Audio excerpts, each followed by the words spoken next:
Nobody can stop this flow. Hallelujah. Hallelujah. ఫిలిప్పీయులకి రాసిన 4వ అధ్యాయం.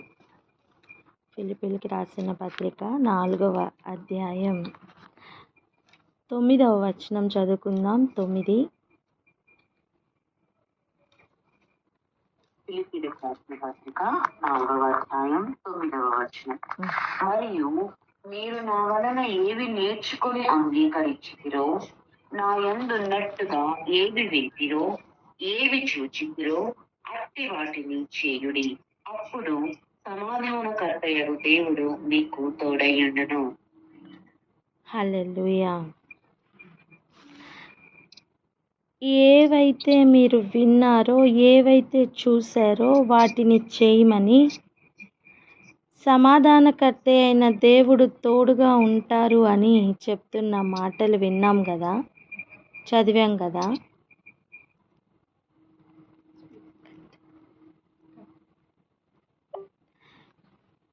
దేవుడు తోడుగా ఉంటే మనకి ఏం జరుగుతుంది? ఆయన తోడున్నారు అన్న విషయం ఖచ్చితంగా సకల జనులకు తెలియబడుతుంది. నీలో ఉన్న సమాధానం, నీకు తోడుగా ఉన్న సమాధానకర్త అయిన వాడు తన క్రియలను చూపించరా? ఖచ్చితంగా చూపిస్తారు. చూడండి, పరిస్థితులు ఎలాగన్నా ఉండని, పరిస్థితులు ఎంత వ్యతిరేకంగా అన్నా రాని, నీలో ఉన్న సమాధానం నిన్ను హోవర్ చేస్తూ ఉంటుంది.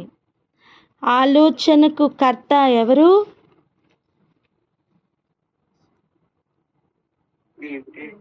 హల్లెలూయా. ఆయన పేరే ఆలోచనకర్త. హల్లెలూయా. చూడండి, కర్త అంటే ఎవరు? ఏంటి? సృష్టించినవాడు, చేసినవాడు. తననే కదా కర్త అంటాం, కాదా? మాట్లాడరే మరి. కర్త అంటే చేసినవాడు. ఇప్పుడు ఆలోచనకు కర్త ఎవరండి? ఆయనే. ఇప్పుడు మేలైన ఏ ఆలోచన అయినా ఎక్కడి నుంచి వస్తుంది? ఆయన నుంచే వస్తుంది. ఎగ్జాక్ట్గా అదే రీతిగా సమాధానకర్త ఎవరు అంటే ఆయనే. ఇప్పుడు ఆయన లేకపోతే అక్కడ ఏముండదు? సమాధానం ఉండదు. మనం ఎప్పుడైతే ఆయనలో ఉంటామో, ఆయన మనలో ఉంటారో, ఆయనలో ఉన్న క్వాలిటీస్ అన్నిటినీ మనం రుచి చూస్తూ ఉంటాం. హల్లెలూయా. ఇక్కడే ఆగి ఒకసారి ప్రార్థన చేద్దాం. దేవా, నీవు తోడుంటే, సమాధానకర్త అయిన మీరే తోడుగా ఉంటే మాకు ఇంకేం కావాలి? స్తుతిద్దామా? స్తుతిస్తూ ప్రార్థన చేయగలదామా? ప్రార్థన అందుకోండి ఎవరైనా. పరిశుద్ధుడు పరిశుద్ధుడు పరిశుద్ధుడు పరిశుద్ధుడు ప్రేమ కలిగిన మా తండ్రి, మీకు వేలాది స్తోత్రాలు స్తోత్రాలు స్తోత్రాలు స్తోత్రాలు స్తుతులు చేయించి ఉన్నాను నాయన. ఉదయకాల సమయంలో దేవా, నీ పాదాల చెంత చేరి ప్రభా, మా తండ్రి నీ పాదాల యొద్ద కూర్చుని ప్రభా మొరపెట్టుకు ధ్యానించుటకు మీకు కృప చూపిస్తున్నందుకు మీకు వందనాలు, స్తోత్రాలు స్తోత్రాలు స్తుతులు చేయించి ఉన్నాం నాయన. సమాధానకర్త అయిన మీరే మాకు తోడు ఉంటే నాయన తండ్రి, మాకు ఏది ప్రభా అక్కరగా ఉంటుంది ప్రభా. తండ్రి, మీరు మాకు తోడై ఉన్నట్లయితే ప్రభా మాకు ఏది అక్కర లేదు కదా ప్రభా. తండ్రి, మీరు వాక్యం ద్వారా మీరు మాట్లాడుచున్నారు తండ్రి. మీకు వందనాలు స్తోత్రాలు స్తుతులు చేయుచున్నారు తండ్రి, స్తుతులు చేయుచున్నాం నాయన.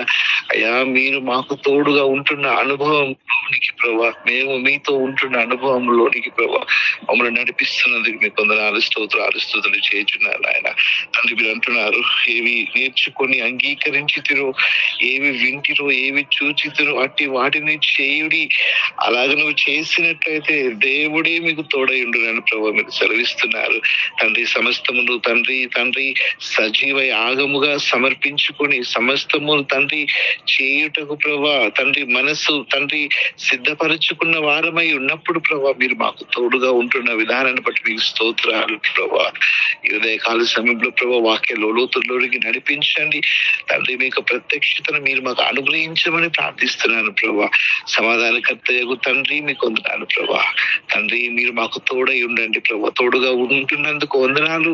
అట్టి కృపలోనికి ప్రభా మమ్మల్ని నడిపిస్తున్నందుకు వందనాలు, స్తోత్రాలు, స్తుతులు చేయొచ్చు మా ప్రభు యేసయ్య పరిశుద్ధ నామములో అడుగుచున్నాం మా ప్రియ పరలోకపు తండ్రి. ఆమేన్, ఆమేన్, ఆమేన్. హల్లెలూయా.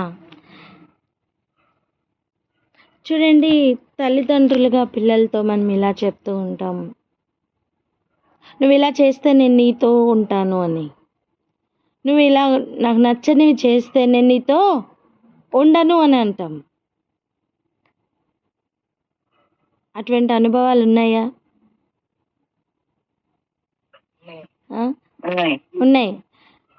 తర్వాత మన ఫ్రెండ్స్తో కూడా మనం చెప్తూ ఉంటాం, మీరు ఇలా గనక చేస్తే నేను మీతో ఉండను అని.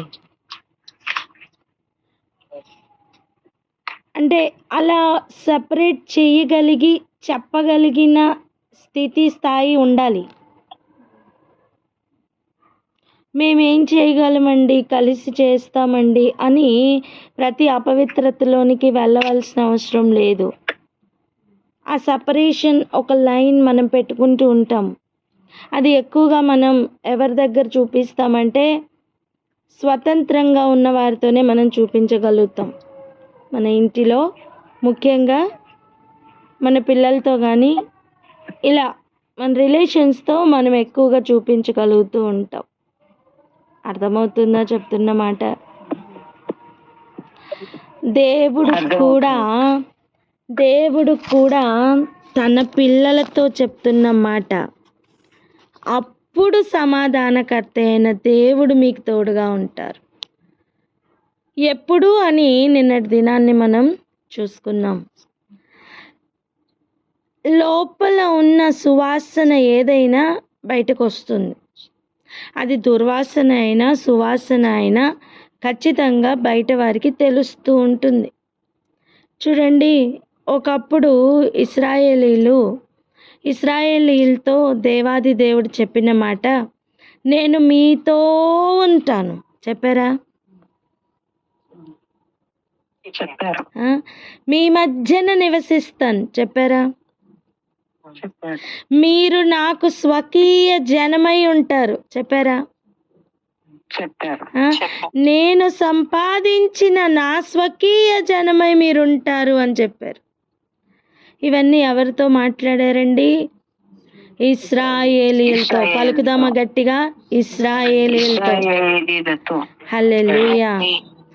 దేవుడే తన మాటను ఇచ్చారు. ఆయన మాట తప్పలేదు. కొంతకాలం అయిన తర్వాత ఆ మాట నుండి తొలగిపోయిన వారు, తప్పిపోయిన వారు ఎవరు అంటే ఇశ్రాయేలీలే. ఇశ్రాయేలీల్ని దేవుడు మనకి అన్ని విషయాల్లో దృష్టాంతములుగా ఉంచారు. పలకండి ఆ మాట. ఇశ్రాయేలీయులను అన్ని విషయాల్లో మనకు దృష్టాంతములుగా ఉంచారు. అంటే ఎగ్జాంపుల్గా ఉంచారు. నేను నీకు తోడై ఉంటాను అని చెప్పుతున్న మాట ఎంత స్ట్రాంగ్ వర్డ్ అనేది మనకి ఈరోజు అర్థమవ్వాలి.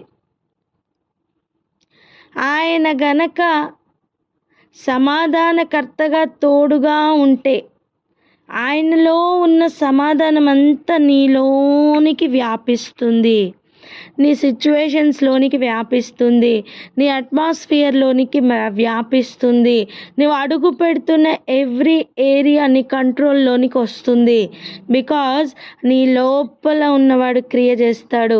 ఆయన ఎవరో కాదు, సమాధానకర్త. హల్లెలూయా. కలహప్రియుణ్ణి చూడండి, వాడు రాగానే ఎంతటి సమాధానమైనా అసలు తొలగిపోయి కలహం స్టార్ట్ అవుతుంది.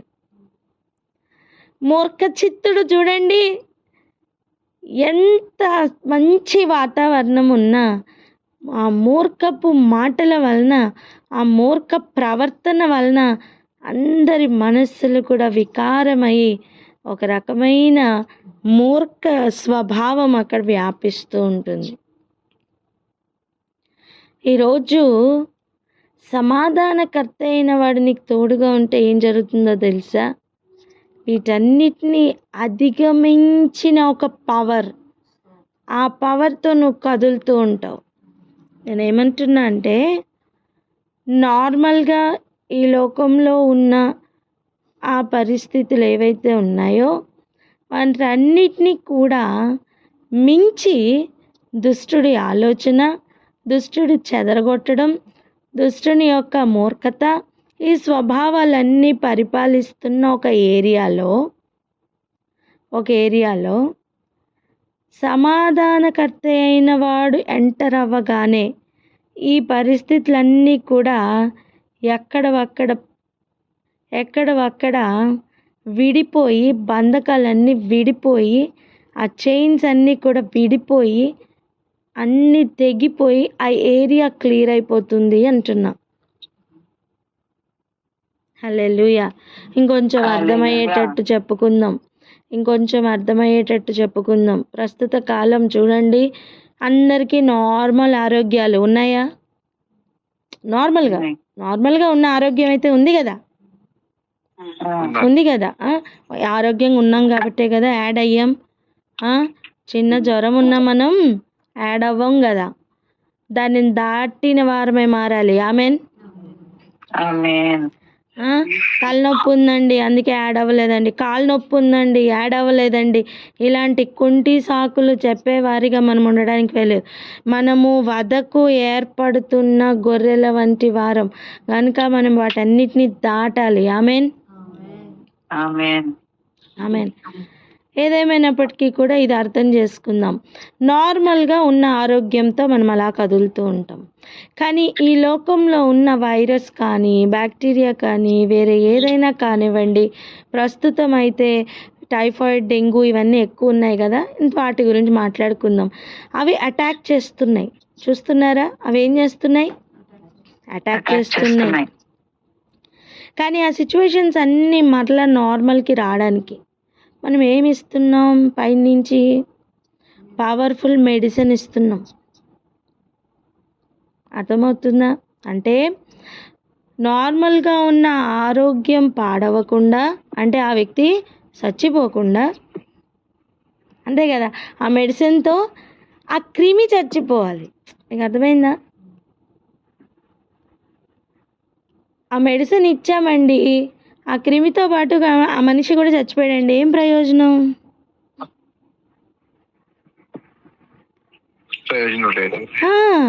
అసలు అది ఇంకా డేంజర్ కదా. అది కాదు మన గోల్ ఏంటి? ఈ వ్యక్తి బాగుపడాలి, కానీ ఈ వ్యక్తిని పాడు చేయడానికి వచ్చిన ఆ క్రిమి కానీ, ఆ ఫారిన్ బాడీ ఏదైతే ఉందో అది చచ్చిపోవాలి. ఈయనని అటాక్ చేస్తున్న ఆ అపవిత్రత ఏదైతే ఉందో అది చచ్చిపోవాలి. ఎగ్జాక్ట్గా అలాగనే దేవుడు అనుగ్రహించు ఆ పవర్ఫుల్ సమాధానం నీలో నుండి వర్క్ చేస్తుంది. నార్మల్గా ఉన్న పరిస్థితులను అపవిత్రపరుస్తున్న ఒక లెవెల్ ఉంది కదా, ఈ లోకపు లెవెల్, దానిని మించిన పవర్తో దేవుడు కదులుతారు. బికాస్ దేవుడు నీకు తోడుగా ఉన్నారు. సో దేవుడు తోడుగా ఉంటే ఆయన శక్తి అక్కడ ఖచ్చితంగా వ్యాపిస్తుంది. హల్లెలూయా. అప్పుడు జరుగుతున్న కార్యం ఏంటండి? అక్కడ ఉన్న సమస్య క్రియేట్ చేస్తున్న ఆరిజిన్ నుంచి దేవుడు అక్కడ వేళ్లతో పాటు పెకలిస్తారు. అక్కడ ఏ చేదైన వేరైతే మొలుస్తుందో అక్కడి నుంచి ఆయన పని చేస్తారు. జరుగుతున్న కార్యం, దేవుడు నీకు తోడుగా ఉన్నారు కనుక ఆ పరిస్థితులన్నీ కూడా ఒక డివైన్ కంట్రోల్లోనికి వచ్చేస్తాయి. హల్లెలూయా. ఇది నా వలన సాధ్యమవుతుంది అనుకుంటున్నావా? లేదు నాన్న, ఇది మన శక్తి వలన సాధ్యం కాదు.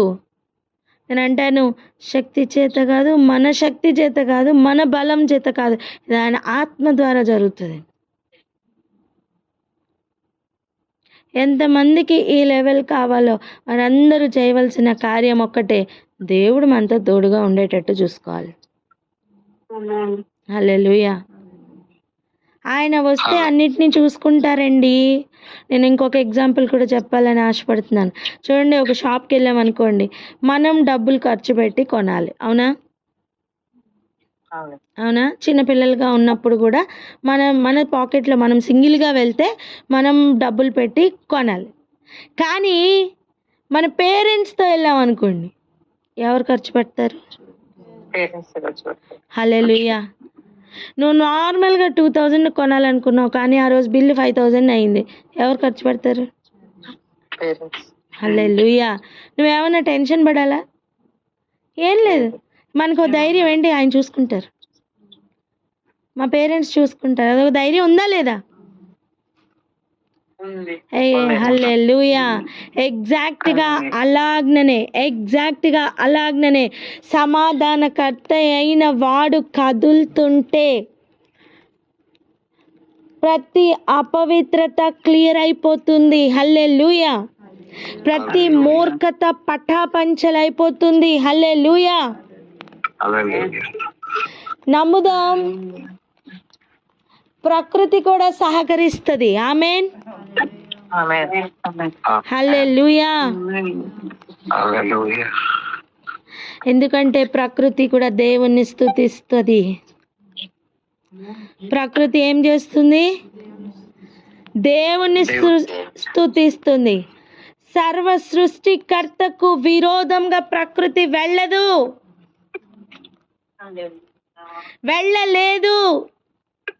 దానిని మించిన అధికారంతో దేవుడు ఉన్నారు. హల్లెలూయా. నీలో ఉన్న సమాధానం, నీవు కలిగి ఉన్న సమాధానం నీ పరిస్థితుల్లోనికి, నీ ప్రతి అట్మాస్ఫియర్లోనికి వ్యాపించాలి అంటే నీకు ఆయన తోడుగా ఉండాలి. హల్లెలూయా. ఎందుకు నువ్వు పరిస్థితులను జయించలేకపోతున్నావు? ఎందుకు చిన్న గాలికి, చిన్న తుఫానికి గాలి విసిరెను, వరద వచ్చెను, కానీ ఆ ఇల్లు పడిపోలేదు?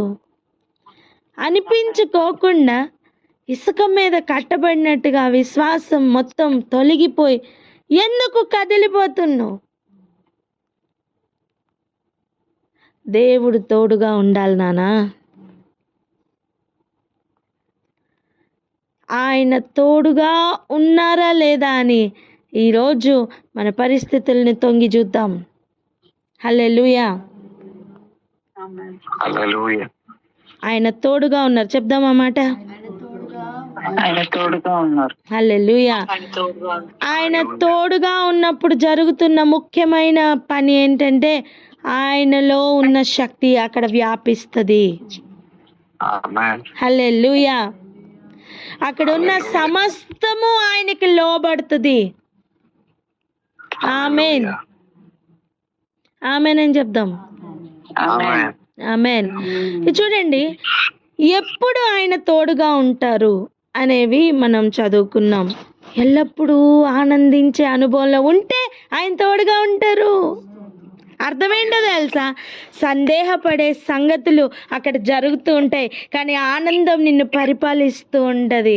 దుఃఖపడే సంగతులే నీ చుట్టూ జరుగుతూ ఉంటాయి, కానీ ఆయన ఆనందం నిన్ను హోవర్ చేస్తూ ఉంటుంది. అప్పుడు ఆయన నీకు తోడుగా ఉంటారు. హల్లెలూయా.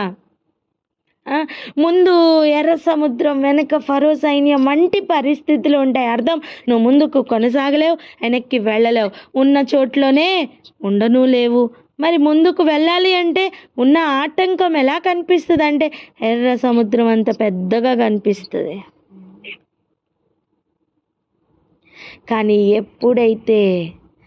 ఎప్పుడైతే సమాధానకర్త అయిన దేవుడు తోడుగా ఉంటారో అటువంటి పరిస్థితుల మీద కూడా ఆయన దూతలు అలా వచ్చి ఇదిగో నీకు నడవడానికి అలా చోటిస్తారు. నువ్వు పాదం పెట్టడానికి విశాలత ఏర్పడుతుంది. అవకాశం లేని ఏరియాలో కూడా నువ్వు పాదం పెట్టడానికి పూనుకో. నీ ఆలోచనలను అనుకో, నేను ఇక్కడ అడుగు పెడతాను అని. నీకు అప్పటి వరకు అడుగు పెట్టడానికి స్థలమే ఉండదు, కానీ నువ్వు అనుకున్న మరుక్షణం నువ్వు అడుగు పెట్టడానికి అలా అడుగు పెడుతూ ఉండు. అక్కడ పరిస్థితులు అలా క్లియర్ అవుతూ ఉంటాయి. నువ్వు అడుగు పెట్టేంత విశాలత అక్కడ ఏర్పడుతుంది. హల్లెలూయా. నేను నమ్ముతున్నాను ఒక్కొక్కరు దీన్ని అనుభవించబోతున్నారు. హల్లెలూయా. నీ చుట్టూ ఉన్న పరిస్థితులు నువ్వు కాలు పెట్టడానికి అవకాశం లేకుండానే కనిపిస్తాయి, కానీ నువ్వు అడుగు పెడతాను అని ఫస్ట్ నువ్వు డిసైడ్ అవ్వు. నీ సమాధానకర్త అయిన దేవుడు నీకు తోడుగా ఉన్నారని ఫస్ట్ నువ్వు గుర్తించు. ఎల్లప్పుడూ ఆనందించు, ఎక్కడ సందేహపడకు, ఛాన్స్ ఇవ్వకు.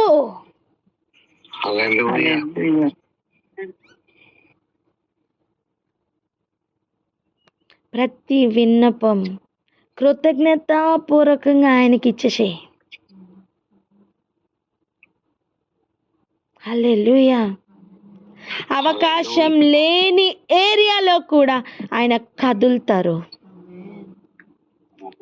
ఆమేన్. హల్లెలూయా. అంతేకాదు, చూడండి, ఏది యోగ్యమైనదో నువ్వు గుర్తుపట్టాలి నానా. ఒక్క మాటలో ఆయన ఇలా చెప్తున్నారు, నీచమలేవో ఘనంలేవో నువ్వు గుర్తుపడితే నువ్వు నా నోటి వల్లే ఉంటావని. నువ్వు నా నోటి వల్లే ఉండాలి అంటే ఫస్ట్ నువ్వు ఐడెంటిఫై చేయగలగాలి. అన్నీ ఒకటేలే అనుకొని ఘనమైన వాటిని నీచముగా, నీచమైన వాటిని ఘనముగా నువ్వు ఎంచడానికి వీల్లేదు. ఏవి యోగ్యమైనవో వాటిని యోగ్యము కానివిగా నువ్వు ఎంచుతున్నావంటే నువ్వు ఆయన నోటి వలె ఉండలేవు.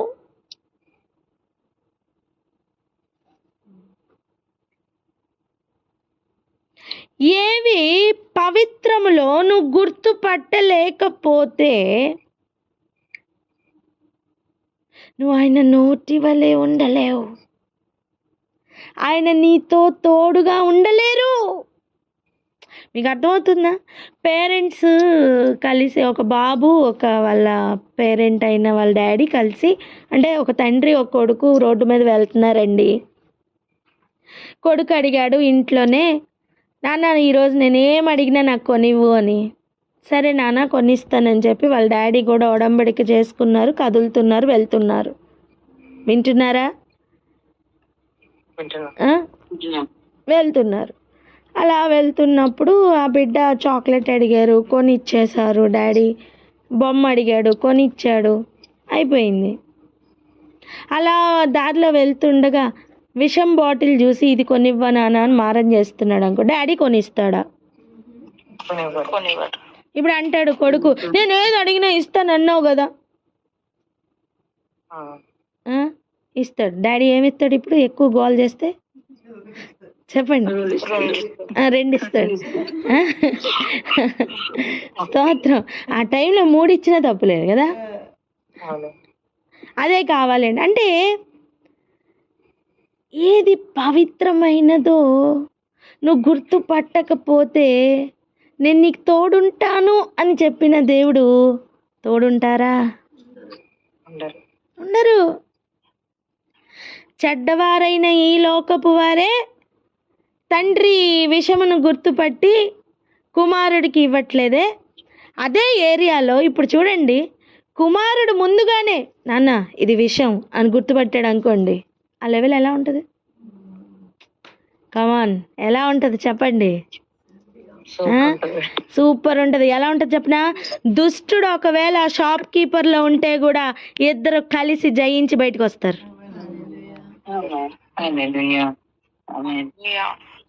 దేవుడు మనల్ని ఈ లెవెల్లోనికి వెళ్ళాలని ఆశపడుతున్నారు. ఈ లోకం దుష్టుని యందు ఉంది. ప్రస్తుత అధికారి, ఈ లోక అధికారి ఎవరు? అపవాదిగా ఉన్నాడు. వానిని జయించు వారిగా మనందరినీ తయారు చేయాలని దేవుడు ఆశపడుతున్నారు. సో నువ్వు ఐడెంటిఫై చేయగలగాలి. ఎంతమందికి అర్థమవుతుంది? నువ్వు ఐడెంటిఫై చేసి పలుకు, నీ అట్మాస్ఫియర్లో మార్పులు కలుగుతాయి. హలో, మేము ఇక్కడ అనుభవిస్తూ మాట్లాడుతున్నామండి. హల్లెలూయా. ఆటంకములన్నిటిని దేవుడు తొలగిస్తే ఆయన్ని స్తుతిస్తూ ఒక్కొక్క వాక్కు బయటకు వస్తుంది. దీనిలో ఉన్న పవర్ ఎంత తెలుసా? మీరు అప్లై చేయండి, మీకు అర్థమవుతుంది. హల్లెలూయా. ఇక్కడ ఆగి ప్రార్థన చేద్దాం. అయ్యా, నువ్వు నా తోడుగా ఉండాలి అంటే నేనేం చెయ్యాలో ఆ ఒక్కొక్క విషయం నాకు అర్థం అవడానికి చెయ్యండి.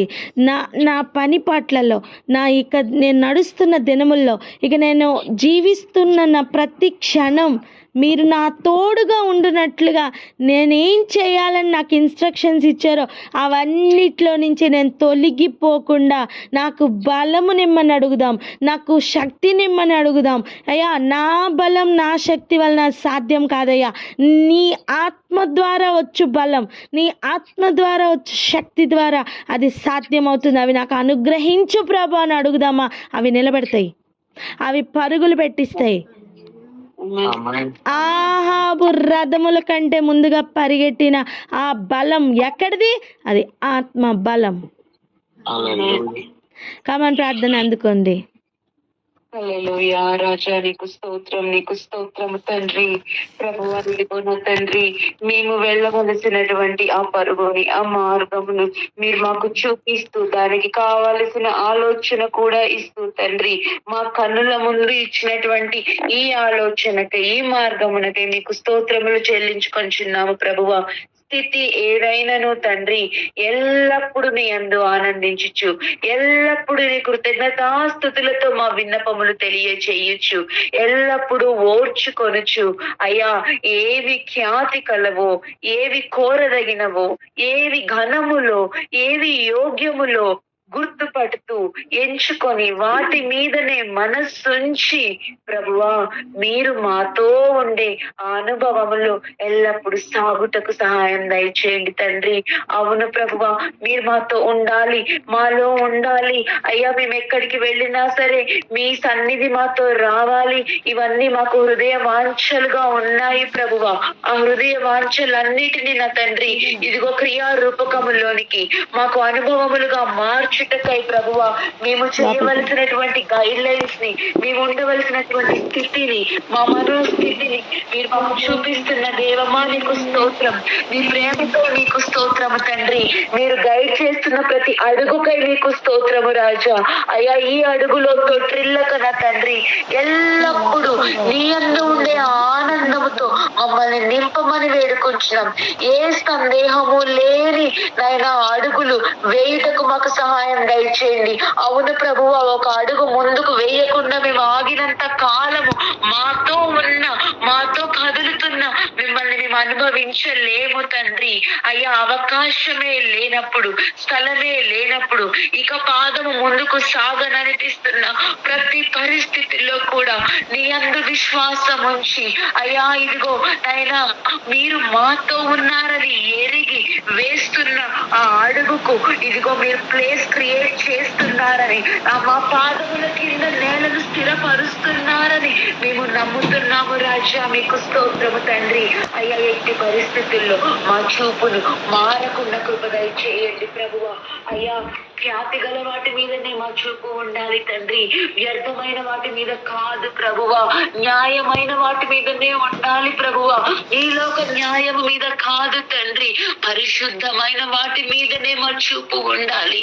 అయ్యా ప్రభువా, మా చూపు మార్చుకొని మీరు మాతో ఎల్లప్పుడూ ఉండుటకు మీరిచ్చిన ఈ వాగ్దానమును పొందుటకు యోగ్యతను మాకు కలిగిస్తున్నందుకు మీకు స్తోత్రం తండ్రి.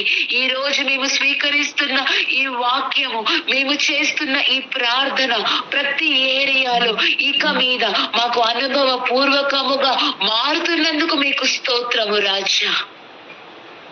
పలుకబడిన ప్రతి వాక్యము మాకు అనుభవముగా మారుతున్నందుకు, మార్చినందుకు మీకు స్తోత్రములు చెల్లించుకుంటూ సమాధానకర్త అయినటువంటి నీకే కృతజ్ఞతాస్తుతులతో మా విన్నపములను చేర్చుతూ ప్రార్థించి పొందుకొని ఉన్నాము తండ్రి. ఆమేన్. ఆమేన్. హల్లెలూయా. చూడండి, ఆయన తోడుగా ఉన్నారు అన్న సంగతి ఖచ్చితంగా ప్రకృతి గుర్తుపడుతుంది. ఖచ్చితంగా ఆయన అన్యజనులు కూడా గుర్తుపడుతూ ఉంటారు. ఆయన నామం మహిమపరచబడాలి. ఆమేన్. ఒకప్పుడట ఇశ్రాయేలీలతో ఆయన తోడుగా ఉంటాను అని చెప్పిన తర్వాత వారిలోనికి అపవిత్రత వచ్చిన తర్వాత జరిగిన ఒక కార్యం ఈరోజు చూద్దాం రండి. యెహెజ్కేలు గ్రంథం 36వ అధ్యాయం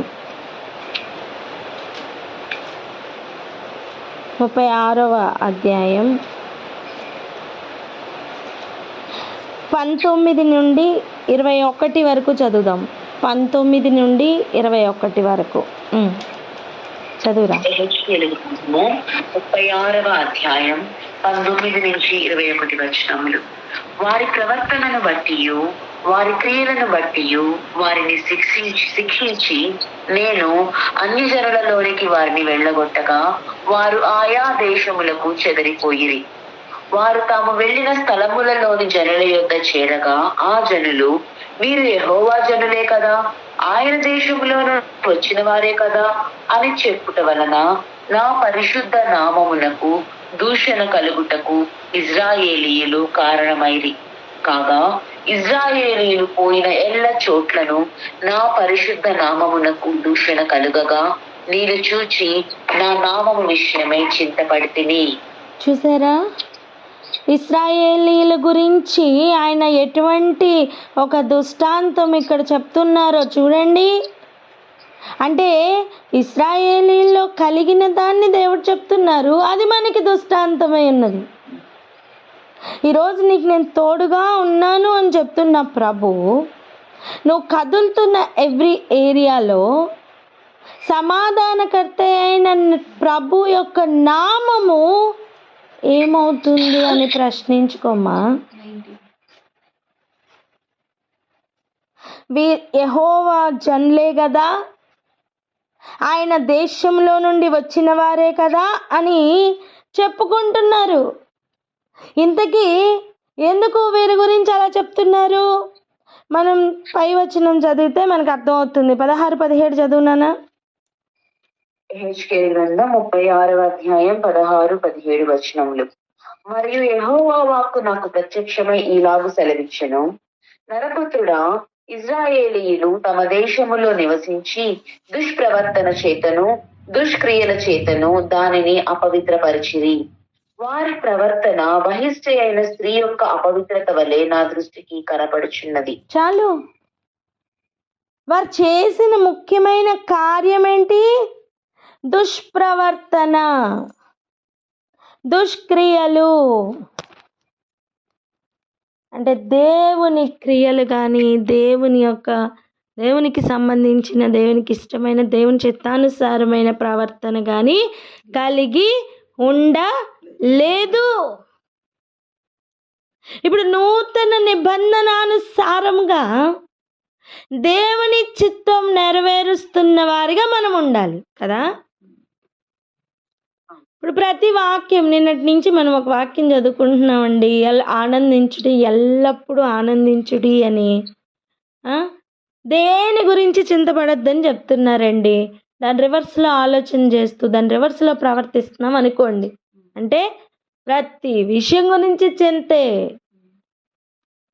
ఆనందపడవలసిన విషయాలను బట్టి కూడా ఆనందం రావట్లేదు. ఇప్పుడు చెప్పండి, ఆ ప్రవర్తన ఎటువంటి ప్రవర్తన? దేవునికి ఇష్టమైన ప్రవర్తనేనా? అది అది దుష్టుడి నుంచి వచ్చిన ప్రవర్తన కాదా? ఇప్పుడు చెప్పండి, ఆయన నామం అటువంటి ప్రవర్తన వలన దూషింపబడుతుందా, గణపరచబడుతుందా? స్తోత్రం. యేసయ్య ఏం చెప్తున్నారు? దేవాది దేవుడు ఏం చెప్తున్నారు? నా నా నామమునకు దూషణ కలుగగా నేను నా నామము విషయమై ఏమవుతున్నాను? చింతపడి తిని. ఎవరండి ఈ మాటలు చెప్తుంది? స్వయాన దేవుడు. మనం ఆయన ఎలా నడవమని చెప్తున్నారో అలా నడుద్దాం. ఇశ్రాయేలీలంతటినీ చూపించి, వారి ప్రయత్నం, వారి ప్రయాణం అన్నిటినీ చూపించి ఈ ఒక్క మాట చాలదా? చెప్పండి, ఈ ఒక్క మాట చాలదా? నేను కోపపడితిని అనే మాటను ఒకసారి చూసాం, గుర్తుందా? ఆయన శాంతిపరచడానికి మనం బయలుదేరాం కదా. ఈ ప్రయత్నంలో ఆయన ప్రతి ఫీల్ నీకు అర్థం అవ్వాలి నాన్న. నీకు ఆయన తోడుంటాను అని చెప్పారు అంటే ఆయన తోడుగా ఉండునట్లుగా మన ప్రవర్తన ఉండాలి. మన చిత్తానుసారంగా మనం కదిలినప్పుడు ఆయన తోడుంటారు అనుకుని భ్రమలో ఉండద్దు. ఆయన ఇష్టానుసారంగా మనం నడిచినప్పుడు ఆయన తోడుగా ఉంటారు. ఆయన తోడున్నప్పుడు ఆయన నామమునకు ఘనత తెచ్చుకున్నట్లుగా ఆయన ప్రతి కార్యమును చేస్తారు. ఈ అధ్యాయం మళ్ళీ చదువుకోండి, మీకు అర్థమవుతుంది. ఆయన ఇచ్చిన వాగ్దానం మనం రిసీవ్ చేసుకుందాం. కానీ ఈ రోజుకు మనకు అర్థం అవ్వాల్సిన విషయం, ఆయన చెప్పినట్టు ప్రవర్తిస్తేనే ఆయన తోడుగా మనకి ఉంటారు. ఆయన నామం మన వలన దూషింపబడిన కాలం ఇంకా చాలని చెప్పండి. ఇంకా చాలు, ఇంకా చాలు. ఇక ఆయన నామం ఘనపరచబడాలి అంటే మన ప్రవర్తన మారాలి, మన క్రియలు మారాలి. మన క్రియలే కదా అండి, మనం ఆయన క్రియలలో నడవడమే కదా, ఆయన క్రియలు చేయడమే కదా ఆయనలో నడవడం, ఆయన మార్గంలో నడవడం, అదే కదా నేర్చుకుంటున్నాం. కనుక మన ప్రవర్తన అంతటి మీద ఆయన అధికారానికి ఒప్పుకుందాం, ప్రార్థన చేసుకుందాం. అక్క, హల్లెలూయా. Thank you Jesus.